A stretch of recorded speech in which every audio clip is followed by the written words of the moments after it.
How to take full page screenshots on iOS 17. So basically, it's similar to our old software on iOS. So what we're gonna do here is to choose the file that you want to take a full page of, but you have to take note that not all you cannot take full page screenshot to everything. So from the word full page, that means it must be a closed-ended file. So as you can see, this is closed-ended here.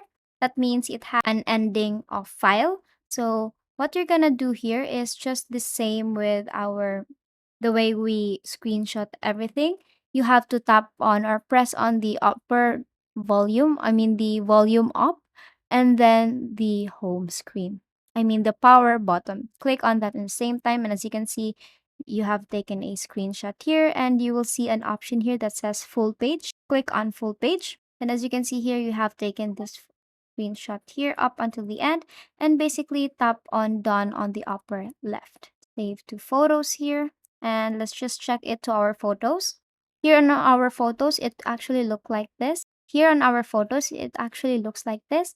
As you can see here, if even if we zoom in, it's very clear up until the end of that file. Now, the other way to screenshot is it if you have this button here, this moving button, this moving shortcut button, click on that. And here you will see device and tap on more and tap on screenshot. Now, the same process, tap on full page and tap on done on the upper left and tap on save to photos. And basically, that's how you take full page screenshots on iOS 17. And that is all for today. If this video helped you, please don't forget to like, share, and subscribe to our YouTube channel to show your support. Thank you for watching.